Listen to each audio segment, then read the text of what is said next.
네, 그러면 이번에는 사고와 관련해서 전문가와 함께 조금 더 짚어보겠습니다. 염건웅 유원대 경찰 소방행정학부 교수 스튜디오 나오셨습니다. 어서 오세요. 안녕하세요. 자, 도심에서 사망자 9명을 포함해서 사상자 13명이 발생한 사고입니다. 경찰 조사가 진행이 될 텐데 어떤 점이 밝혀져야 된다고 보십니까? 일단 사고 원인을 규명해야겠죠. 지금 어제 밤 9시 30분경에서 시청 인근에 있는 교차로에서 지금 그 횡단보도에 있는 대기자들을 충돌하는 차량 충돌 사고가 발생했습니다. 그래서 지금 현재 13명의 사상자가 나왔고요. 그중에서 이제 9명의 사망자가 나왔기 때문에 이 사고 규모가 굉장히 큽니다. 그래서 지금 이 사고 원인을 밝혀야 되는데 일단 운전자는 급발진을 주장하고 있어요. 사고 초기부터 벌써 급발진을 주장하고 있는데 그렇다라고 하는 자기가 지금 사고 원인을 바로 급발진이다라고 이제 뭐 이렇게 얘기를 한다는 건 급발진이었다라고 느꼈다라는 건데, 근데 지금 여기 현장 상황들을 봤을 때는 좀 급발진이 아니다라고 할 수 있는 그런 부분들, 그러니까 부정되는 부분들도 좀 나오고 있어서 어떤 점이 있습니까? 일단은 급발진을 하게 되면요, 차량이 일단 RPM이 올라가고 급속도로 막 배기음이 예를 들어 뭐 전기차가 아닌 그런 내연기관 차량 같은 경우 부웅하는 소리가 나면서 시속 한 100km 정도로 급하게 급가속이 이루어집니다. 근데 이것이 이제 내가 그 주행 페달을 밟을까 엑셀 페달을 밟아서 지금 차량이 주행되는 게 아니라, 그러니까 내가 통제할 수 없는 차량의 이상 결함으로 인해서 차량이 갑자기 속도를 내는 것인데, 자, 그러다 보면은 결국은 이 급발진 사고는 자신이 이제 차량을 통제하기 수 없는 상황에서 차량이 급속도로 가속을 하고 있기 때문에 결국은 어딘가에 충돌할 수밖에 없죠. 그러면 멈추려면요. 그렇죠. 멈춰야 되니까 나는 멈추고 싶은 마음일 수밖에 없는 것이고 사고를 방지하고 싶은 마음이 들 수밖에 없는 거죠. 내가 차량을 통제할 수 없기 때문에.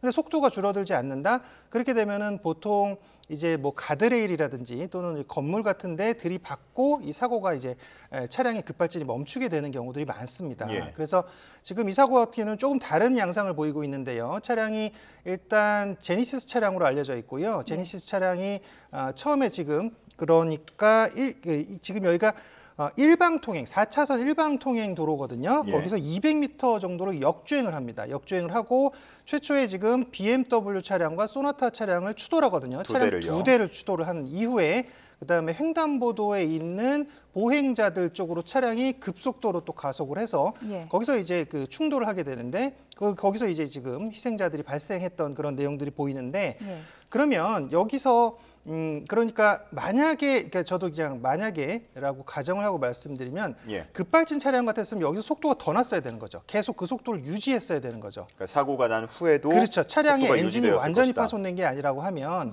아마 차량은 계속적으로 속도를 내고 나아갔을 것인데 지금 현장에서는 지금 보행자들을 충돌해서 쓰러뜨린 이후에 차량이 멈췄다. 라고 지금 알려져 있고요. 실제로 지금 목격자 진술들이 다수가 지금 차량이 지금 보행자들을 충돌한 이후에 멈췄다라고 알려져 있습니다.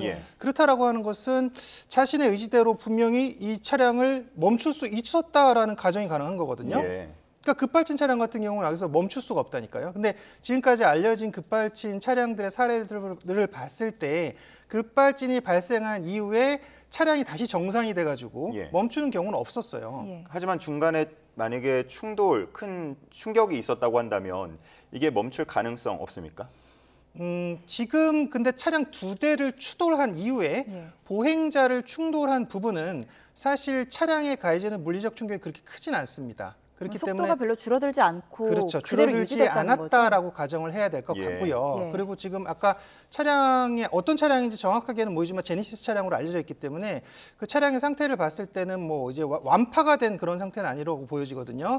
그럼 차량이 충분히 지금 일단 운행 능력이 있다라고 가정을 했을 때 그러면 급발진 상태를 계속 유지했다라고 하면 계속 치고 나갔어야 되는 것인데 반대로 말했을 때 지금 보행자들을 치고 나서 차량이 멈췄다. 그것도 자의로, 그러니까 그 스스로의 의지에 의해서 멈췄다라고 하는 것은 운전자가 그 차량을 멈췄다라는 얘기밖에 안 돼요.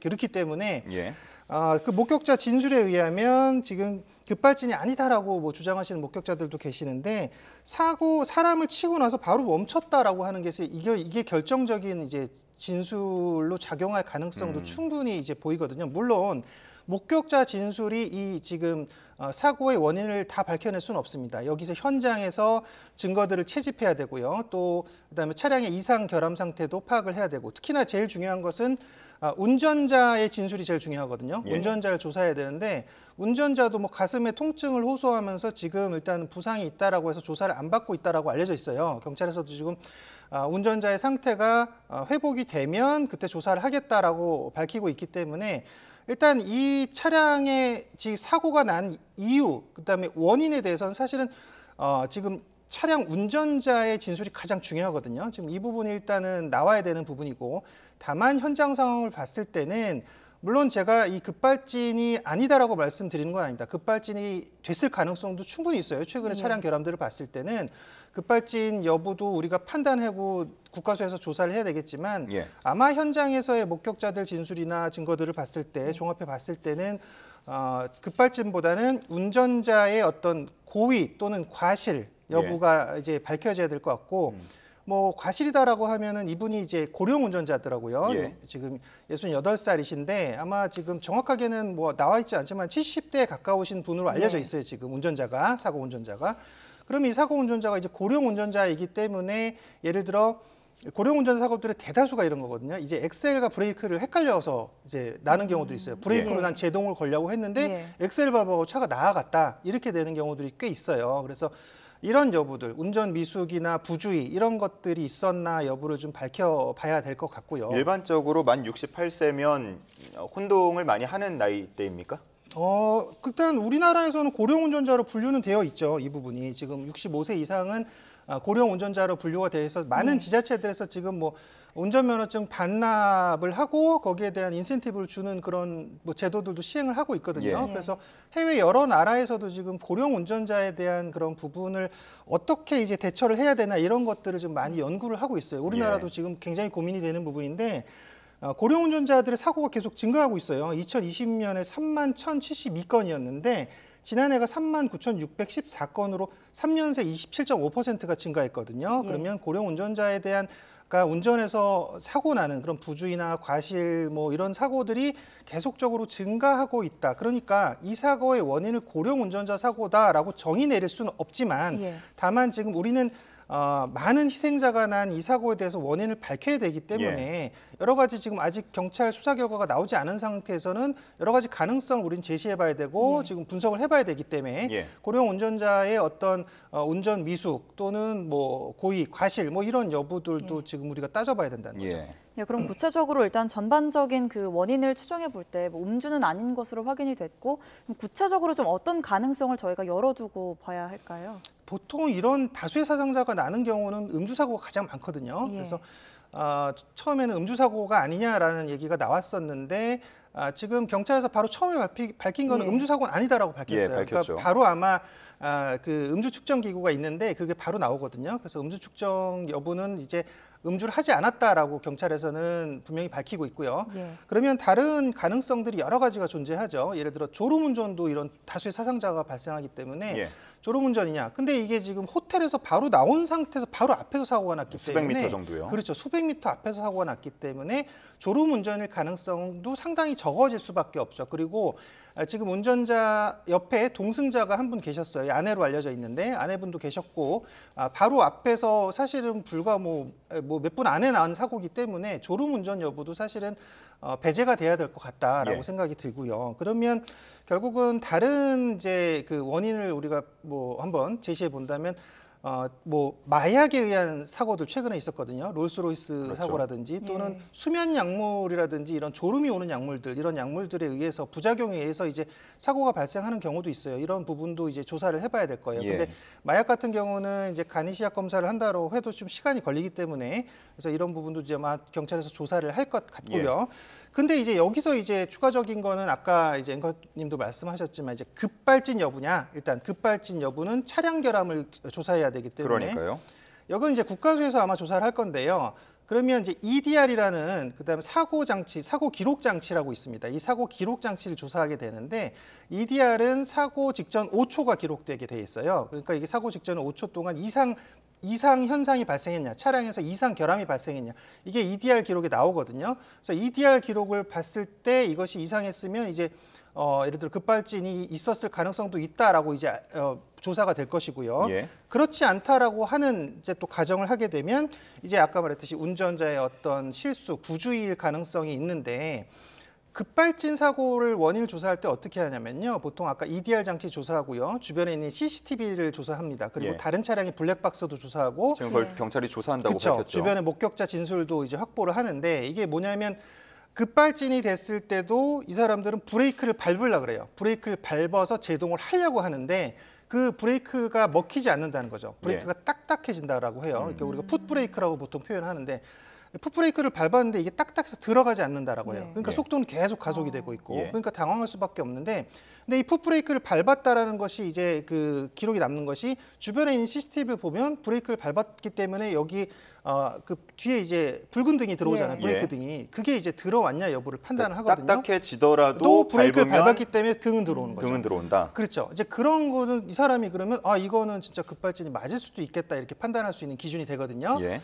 그래서 이런 것들을 아마 뭐 경찰에서 지금 조사 또는 수사를 할 것으로 예상이 되고요. 다만 아까 말했듯이 그런 것들이 좀 부정되는 모습들이 좀 보인다. 한마디로 조각된다라고 제가 표현을 하고 싶은데 여기서 아까 말했듯이 차량이 2대를 추돌 했잖아요. 이게 그 역주행을 한다. 보통 정상적인 차량의 운전자라고 하면은 이거 역주행을 절대 하지 않겠죠. 지금 이 역주행을 일단 첫 번째로 했다라는 것. 그다음에 서울 시내 같은 경우 규정 속도가 50에서 60km로 되어 있거든요. 예. 지금 이 심야 시간에 지금 인파도 많고 차량 흐름도 아직까지는 어느 정도 있는 상태에서 이게 지금 사람이 사망할 정도면 약 거의 100km에 육박했다라고 보면 될 것 네. 같아요. 그럼 그런 가속을 냈다라는 것도 정상적이지 않은 부분이고 급가속을 했다라는 부분. 예. 그다음에 차량 추돌 후 하면 차량 추돌해서 자기가 사고가 난 걸 인지할 수밖에 없잖아요. 예. 인지를 하게 되면 속도를 줄이든 또는 아까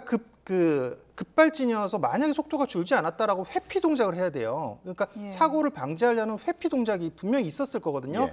예를 들어 뭐 사람이 없는 쪽으로 핸들을 돌려서 그쪽으로 충돌을 한다든지 이런 동작들이 있어야 되는데 그런 동작들이 전혀 보이지 않았다라고 하는 것은 이것은 급발진일 가능성이 매우 적어질 수밖에 없고 예. 또 하나 그래서 추가적으로 말씀드리면 이것은 운전자의 어떤 고의 또는 과실, 운전 부주의, 미숙 이런 것들이 오히려 지금 사고의 원인일 수도 있다라고 이제 추정할 수 예. 있는 대목이죠. 저희가 뭐 여러 가능성을 두고 지금 얘기를 하고 있는데요.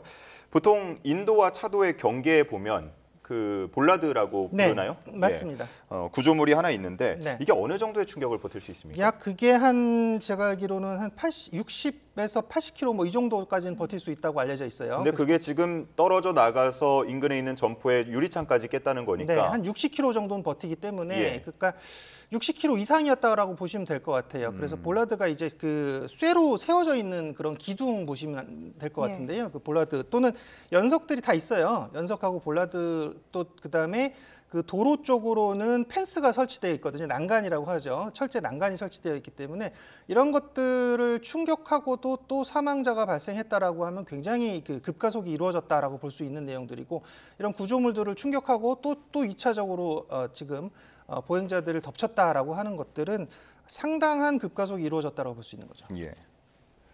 예, 일단 지금 경찰이 뭐 블랙박스나 CCTV를 통해서 조사를 진행하고는 있는데 이걸 정확히 좀 파악하는 데는 시간이 오래 걸릴까요? 네, 일단은 뭐 아마 내일 이렇게 지금 사망자가 워낙 많이 나온 상황이잖아요. 사실은 어제 보셨던 시청자분들도 굉장히 정말 안타까운 그런 마음이셨을 것 같아요. 정말 황당하기도 하고요, 황망하기도 하고요. 그래서 아마 이 사고에 대한 원인 조사를 지금 신속하게 경찰에서 하고 있고요. 지금 아마 내일쯤에 아마 1차 수사 결과를 아마 얘기를 할 겁니다. 예. 물론 수사는 뭐 더 추가적으로 들어가야 되지만 일단 1차 조사 결과는 발표를 하겠죠. 그래서 사고 원인에 대한 어떤 대체적인 어떤 대략적인 내용은 아마 내일 정도에 나올 것 같은데 근데 이 사고가 이 차량 결함 사고이든 아니면 운전자의 미숙의 뭐 과실이든 미숙에 의한 사고이든 이게 조사할 내용이 굉장히 많아요. 그래서 네. 아마 내일 전체 내용이 다 나올 것 같지는 않고요. 대략적인 윤곽만 나오지 않을까 싶습니다. 일단 지금 조사 과정에서 어떤 점을 좀 중점적으로 구체적으로 봐야 할까요? 그러니까 그 지금 운전자가 왜 지금 차량을 돌진시켰냐 이 부분을 예. 봐야겠죠. 그러니까 거기에 대해서 당신이 주장하는 대로 이것이 차량 결함으로 보이냐, 급발진이 맞냐, 그래서 가속 페달 브레이크 밟았는데 안 들어갔냐, 뭐 이런 여부들도 조사할 거고요. 추가적으로 그러면 그렇지 않다라고 했을 땐 왜 지금 차량을 돌진시켰냐라고 했을 때는 이제 아마 조사하다 보면 아마 그 차량 운전자가 아마 진술을 할 겁니다. 왜냐하면 그 경찰들이 조사할 때 주변에 있는 목격자 진술과 차량의 현장의 어떤 증거들을 채집한 이후에 진술을 받기 때문에 이 조사에 의해서 아마 지금 차량 운전자가 자신이 왜 그런 사고를 냈다라는 부분을 아마 진술하지 않을까 싶습니다. 예. 어젯밤에 사고 소식이 전해지고 이 소식을 전해 들으면서 많은 분들께서 정말 많이 놀라셨을 것 같고 또 위로의 마음을 함께 전하고 계실 텐데 역주행이기 때문에 예상하기 쉽지 않을 것 같거든요. 시청자분들께서 이러한 사고 재발 방지를 위해서 어떤 점을 좀 조심할 수 있을까요?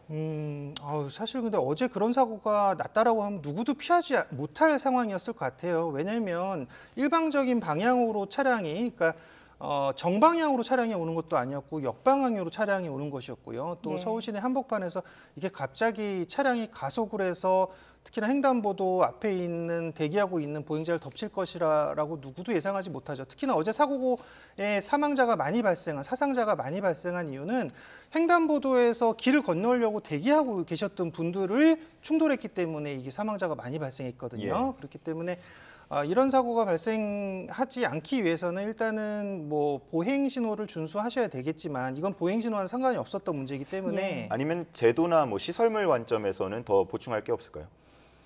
뭐 일단은 그 건널목, 그러니까 횡단보도의 안전시설을 조금 더 강화하고 보완하는 방법이 있겠죠. 아까 말했듯이 뭐 연석이라든지 볼라드 이런 것들의 어떤 그 강도를 좀 더 강화하고요. 더 많은 구조물들을 설치하는 그런 방법들을 통해서 차량이 뭐 급가속을 해서 덮치더라도 그것을 좀 예방하고 사고를 방지할 수 있는 그런 어떤 뭐 대응을 좀 할 수는 있겠죠. 예, 뭐 알겠습니다. 지금까지 아직은 뭐 여러 가지 저희가 추정을 해볼 수밖에 없는데요. 구체적인 내용이 들어오면 저희도 전해드리도록 하겠습니다. 네, 지금까지 염건웅 유원대 경찰 소방행정학부 교수와 함께했습니다. 고맙습니다.